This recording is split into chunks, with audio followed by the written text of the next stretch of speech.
अरिहंतों को नमस्कार, श्री सिद्धों को नमस्कार, आचार्यों को नमस्कार, उपाध्यायों को नमस्कार। जग में जितने साधु गण हैं,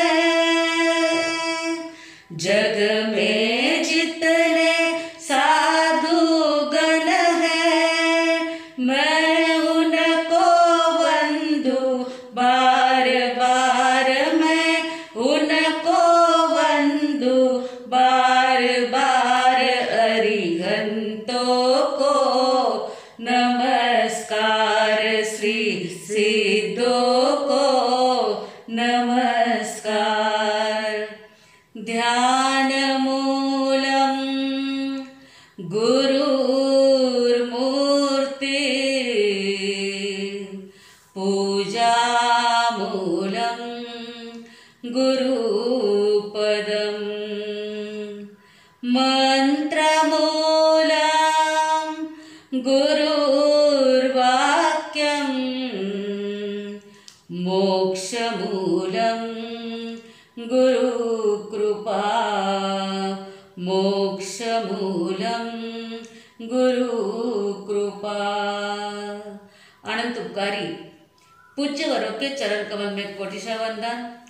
अनंत उपकारी जन जन के आस्था केंद्र आचार्य सम्राट गुरुदेव पूज्य श्री आनंद ऋषि जी महाराज साहब के पावन स्मृति में शतशः अभिवादन। वर्तमान आचार्य डॉक्टर शिवमुनि जी महाराज साहब, युवाचार्य पूज्य महेंद्र ऋषि जी महाराज साहब, प्रवर्तक पूज्य श्री कुंदन ऋषि जी महाराज साहब के चरण कमल में कोटिशा वंदन। तपस्वी रत्न पूज्य किशन मुनि जी महाराज साहब, श्रुत स्थवीरा प्रखर व्याख्याता गुरुनी मैया डॉक्टर पूज्य धर्मशिला जी महासती जी के पावन स्मृति में शतशः अभिवादन। उपस्थित धर्म प्रेमी भाइयों, करुणामूर्ति माताओं तथा बहनों, बड़ी साधु वंदना के ऊपर हम विचार कर रहे हैं। लगभग 79 गाथा के ऊपर हमने विचार कर लिया है। 80 गाथा से 83 गाथा के ऊपर हम विचार करेंगे। काकंदिनो धन्नो तजीबती सोनार, महावीर समीपे लीदो संयम भार, कर छट छट पारना और मिल उचित आहार। एक श्री वीर बखान्यो धन धन्नो अणगार, एक मास संतारे सर्वार्थ सिद्ध पहुँच, महाविद्य क्षेत्र मा कर से भवनो अंत, धन्नानी रीते भुवन बसंत, श्री अनुत्तरवाई माँ भाखी गया भगवंत। 79वीं गाथा में कहा है काकंदी नो धन्नो, काकंदी नगरी का धन्ना अणगार। धन्ना अणगार पहले धन्य कुमार था। इसी भरत क्षेत्र के अंदर काकंदी नाम की नगरी, जहाँ धर्म प्रधान जितशत्रु राजा राज्य कर रहा था, अत्यंत संपन्न लोग वहां पर रहते थे। उन्हीं संपन्न लोगों में एक भद्रा सार्थवाहिनी भी विशेष रूप से संपन्न थी। किसी से भी पराभूत न होने वाली ऐसी अपरिभूत धन्ना सार्थवाहिनी वहां पर सब प्रकार के सुखों को भोग रही थी। सब प्रकार से धन धान्य हिरण्य स्वर्ण आदि विपुल प्रमाण में उसके वहां थे। उसे एक पुत्र जिसका नाम धन्य कुमार था। योग्य उम्र का होने पर उसे कलाचार्य के पास में कला सीखने के लिए भेजा जाता है।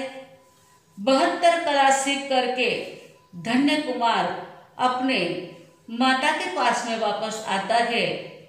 भद्रा माता अपने पुत्र को कला से युक्त योग्य उम्र वाला देखने पर उसी ही कैटेगरी के यानी वैसे ही संपन्न लोगों की 32 कन्याओं के साथ में एक ही दिन में एक ही समय सभी धन और गुण से संपन्न वर्ण गंध रस स्पर्श आदि और धन धान्य स्वभाव आदि से संपन्न सभी 32 कन्याओं के साथ में अपने धन्य कुमार का विवाह कर देती है। 32 बहुएं, एक एक बहू अपने साथ में 32 कोटि हिरण्य सुवर्ण आदि का दहेज लेकर के आती है और भद्रा माता इन 32 बहुओं के लिए बड़े बड़े स्वर्ग के समान 32 भवन बनवाती है और उस 32 भवन के मध्य भाग में धन्य कुमार के लिए एक विशाल सुंदर, स्वर्ग से भी सुंदर, इतना सुंदर महल बनवाती है और वहां पर 32 रानियों के साथ में 32 कन्याओं के साथ में धन्य कुमार सुख भोग रहा था। परंतु जो वैरागी होते हैं उन्हें क्षण भर के लिए लगता है ठीक, परंतु वे किसी में भी अपने आप को रममान नहीं करते हैं। ठीक है, मिला है तो पूर्व जन्म की पुण्याई है, नहीं मिला है तो कर्मों का उदय है, उसे ही स्थित प्रज्ञ कहा जाता है। वो ही सच्चा ज्ञानी है कि मिला उसमें हर्ष नहीं और नहीं मिला उसमें दुख नहीं मानता है। धन्य कुमार इन विशाल भवनों में स्वर्गीय सुख भोग रहा था। ऐसे में श्रवण भगवान महावीर स्वामी विहार करते करते काकंदी नगरी में पधारते हैं। जितशत्रु राजा, सारी प्रजा और धन्य कुमार आदि अपने पूरे परिवार को लेकर के भगवान के चरणों में वंदन नमस्कार करने के लिए पहुंचते हैं। भगवान को वंदन नमस्कार करके धर्मोपदेश सुनने के लिए बैठते हैं। उस समय भगवान भी ऐसा उपदेश, यानी भगवान के उस वक्त ऐसे ही वाणी के पुद्गल थे कि जिन्होंने संसार की असारता और जीवन की नश्वरता के ऊपर उपदेश दिया। उपदेश का सार भजन के माध्यम से यदि हम कहना चाहे तो नश्वर काया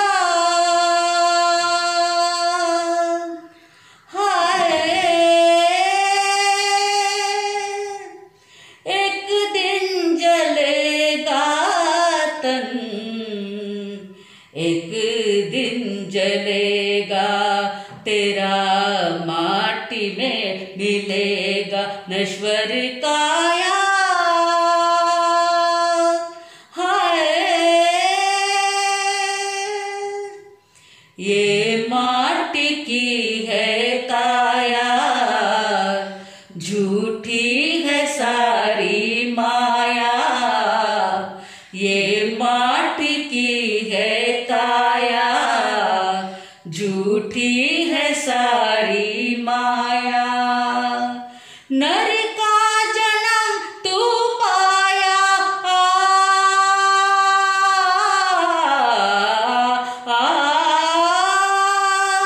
नर का जन्म तू पाया, जीवन यूं ही गवाया नश्वर काया।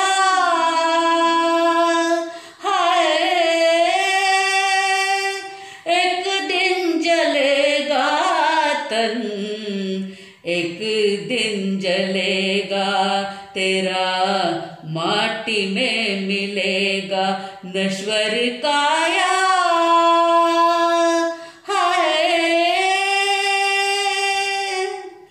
माता पिता पुत्र नारी, स्वार्थ की दुनिया सारी। माता पिता पुत्र नारी, स्वार्थ की दुनिया सारी। प्रभुवर की भक्ति न्यारी,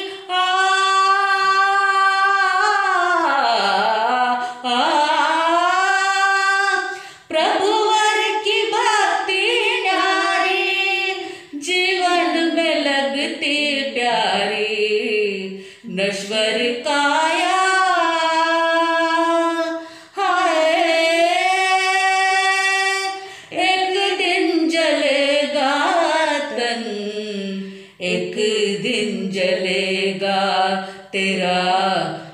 माटी में मिलेगा नश्वर काया।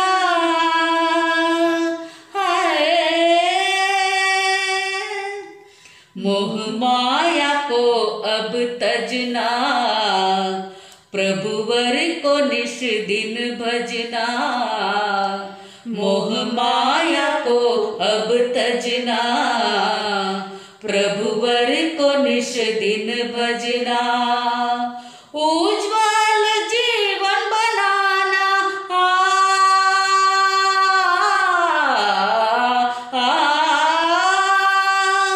उज्ज्वल जीवन बनाना, धर्म के दीप जलाना, नश्वर काया। हाय एक दिन जलेगा तन, एक दिन जलेगा तेरा, माटी में मिलेगा नश्वर काया। हाय भगवान का उपदेश सुन करके धन्य कुमार विचार करता है, सच में यह सुंदर दिखने वाली काया, यह सुंदर दिखने वाले महल, यह सुंदर दिखने वाली कन्याएं एक दिन सब के सब माटी में मिल जाने वाला है। साथ में कुछ लाए नहीं और साथ में कुछ भी जाने वाला है नहीं, तो मैं इस संसार के अंदर क्यों रहूं? आज दिन तक मैंने 72 कलाओं में निपुणता प्राप्त कर ली, लेकिन अभी तक मैंने आत्मकला नहीं सीखी। आज भगवान के दर्शन वंदन से, भगवान का उपदेश सुनने से मुझे आत्मकला प्राप्त हो गई है। 72 कलाएं तो नश्वर है, लेकिन आत्मकला तो शाश्वत है। बस अब मुझे इस संसार में नहीं रहना है। यह संसार जन्म जरा रोग से जल रहा है, जन्म जरा दुख का दावानल लगा हुआ है। दावानल लगने के बाद व्यक्ति अग्नि में से जो मूल्यवान वस्तु है, जो हल्की वस्तु है, यानी वजन में हल्की लेकिन मूल्य में ज्यादा, ऐसी वस्तु लेकर के फटाफट अग्नि में से बाहर निकल जाता है। बस मुझे भी मेरी आत्मा को सुरक्षित रखना है, आत्मा का रक्षण करना है, इसलिए मुझे भगवान के चरणों में अपने जीवन को समर्पित करना है। तब सभी लोग देशना सुनकर के अपने अपने स्थान पर चले जाते हैं, परंतु धन्य कुमार भगवान के चरणों में जाकर के वंदन नमस्कार करके विनती करता है, हे भगवान, मैंने आपका निग्रंथ प्रवचन सुना। इस निग्रंथ प्रवचन के ऊपर मैं श्रद्धा करता हूँ, इस निग्रंथ प्रवचन के ऊपर मैं विश्वास करता हूँ। इस निग्रंथ प्रवचन की मुझे रुचि जाग गई है और इसी में ही प्रवृत्त होने के लिए मेरा मन तत्पर हो गया है। भगवान, आपकी वाणी सत्य है, आपका उपदेश तथ्य है, असंदिग्ध है, त्वमेव सत्यम निशंकम। हे भगवान, आपकी वाणी शंका रहित है, सच में यह संसार दावानल के समान है। त्वमेव सत्यम निशंकम। इस प्रकार से भगवान के वाणी के ऊपर मैं श्रद्धा करता हूँ। हे भगवान, आपने जैसा फरमाया है वैसा ही है। मैं आपके चरणों में अणगार धर्म को अपनाना चाहता हूँ। इस प्रकार से भगवान के चरणों में विनती करते हैं। तब भगवान कहते हैं कि समयम गोयम, एक समय मात्र का भी प्रमाद मत करो, माप माये। यदि आपको निग्रंथ प्रवचन के ऊपर श्रद्धा है, आप अनगार बनना चाहते हैं, तो धर्म कार्य में विलंब मत करो, जैसा आपको सुख उपजे वैसा करो। तब धन्य कुमार कहते हैं, मैं अपने माता की आज्ञा लेकर के आपके पास में तुरंत ही संयम लेने के लिए आता हूँ। इस प्रकार से वे धन्य कुमार अपने स्थान पर, अपने घर पर जाते हैं। घर जाकर के माता को कहते हैं, हे माता, इस संसार के जन्म जरा मरण रोग से मैं भयभीत हो गया हूँ। इस संसार से मैं उद्विग्न हो गया हूँ। निग्रंथ प्रवचन मेरे दिल में बस गया है। अब मुझे संयम अंगीकार करना है। माता ने जैसे ही संयम की बात सुनी, इतना ज्यादा आघात लग जाता है, अश्रु धारा बहने लग जाती है और माता मूर्छित हो जाती है। मूर्छा दूर होने के बाद पुनः माता कहती है, हे बेटा, मैं एक क्षण मात्र के लिए भी तेरा वियोग सहन नहीं कर पाऊंगी। जब तक मैं जीवूं तब तक इस संसार में तू रह जा। वंश की वृद्धि कर, बाद में संयम की बात करना। जब तक मैं जीवित हूँ तब तक तू संयम की बातें मत कर। तब धन्य कुमार कहता है, माता, यह जीवन तो पानी का बुलबुला है, पता नहीं कब खत्म हो जाएगा, कब नष्ट हो जाएगा। ये पानी का बुलबुला कब फूट जाएगा ये भी पता नहीं है। और कौन पहले जाएगा, आप पहले जाओगे या मैं पहले जाऊंगा, इसका भी तो कोई पता नहीं है। जैसे माचिस की पेटी में से कौन सी काड़ी को पहले जलाया जाएगा वह हम नहीं कह सकते हैं। उसी प्रकार हे माता, मैं इस संसार में कौन पहले जाएगा, आयुष्य का कोई भरोसा नहीं है। बहुत समझाने के बाद भी धन्य कुमार जब नहीं समझा, तब माता कहती है, जब इस संसार से आप इतने विरक्त हो गए हो तो फिर मुझे अनुमति देना आवश्यक हो गया है। तब माता कहती है, ठीक है, जैसे सुख हो वैसा करो। आपका दीक्षा महोत्सव महावीर निष्क्रमण बहुत धामधूम से करना है और इसलिए मैं अभी राजा के पास में जाकर के आती हूँ। और धन्य कुमार धन्य हो गया माता की आज्ञा प्राप्त करके। अब माता तुरंत रथ में बैठ करके जितशत्रु राजा के पास में जाती है। जितशत्रु राजा को प्रणाम करके और कहती है, एक आवश्यक कार्य के लिए मैं आपके पास में आई हूँ। जितशत्रु राजा ने कहा, बताइए, आपकी सेवा में मैं हमेशा के लिए हाजिर हूँ।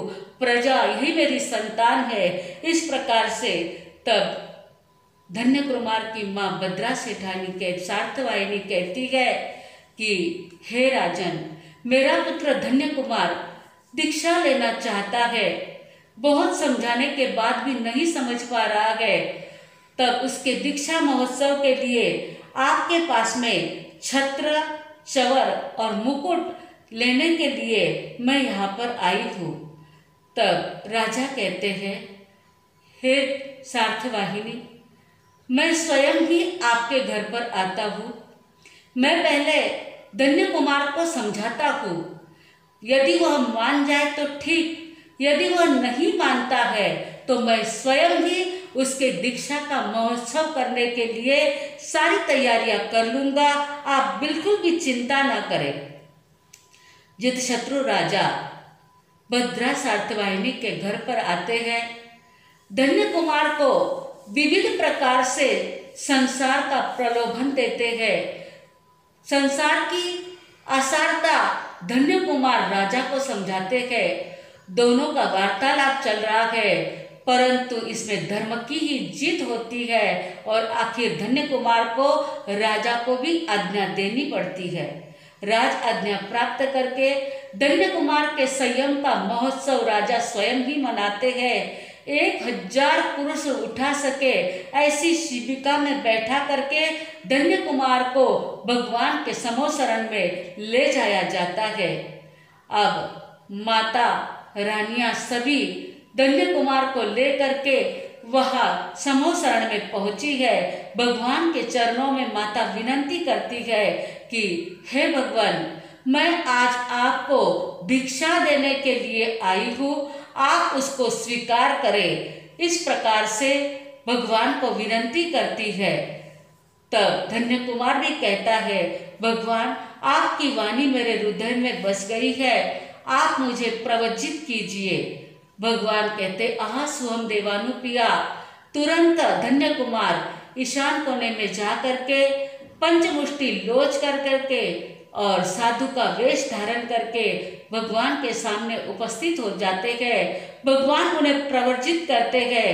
प्रवज्जा लेने के बाद प्रथम ही दिन वे भगवान से आज्ञा मांगते हैं, हे भगवान, मैं छठ पारना, बेले बेले पारना करना चाहता हूँ और उसमें भी करी छठ पारना आयम्बिल उजित आहार।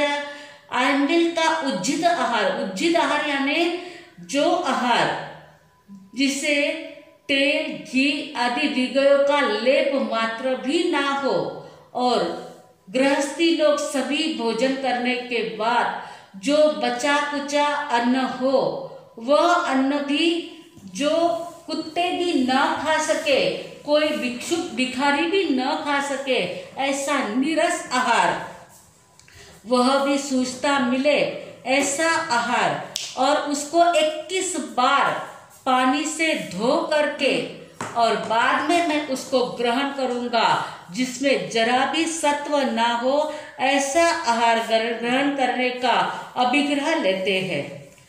भगवान कहते हैं, जैसे आपको सुख हो वैसा करो।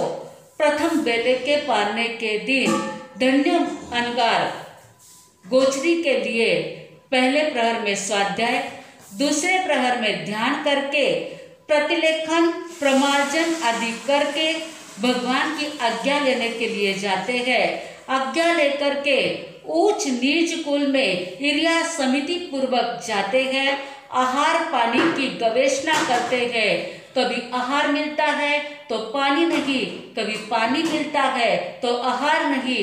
इस प्रकार से वे गोचरी के लिए जा करके आते हैं। कायसर्ग ध्यान करते हैं, भगवान को आहार बताते हैं और भगवान को आहार बता करके सांप जैसे बिल के अंदर बिना आसपास लगते हुए उसे ग्रहण कर लेता है, उसी प्रकार से उस आहार को ग्रहण कर लेते हैं। भगवान के समीप रह करके वे 11 अंग आदि का ज्ञान प्राप्त कर लेते हैं और निरंतर बेले बेले पारने करके अपने शरीर उनका एकदम शुष्क हो जाता है।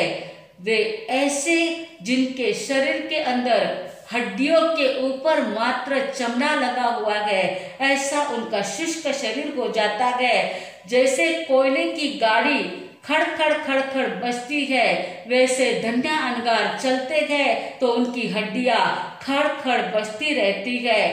एक बार भगवान महावीर स्वामी विचरण करते करते राजगृह नगरी में पधारते हैं। श्रेणिक महाराज भगवान के दर्शन के लिए जाते हैं, वंदन नमस्कार करते हैं और वंदन नमस्कार करके पूछते हैं कि हे भगवान, आपके इतने संतों में, गौतम आदि इतने संतों में श्रेष्ठ अनगार कौन है?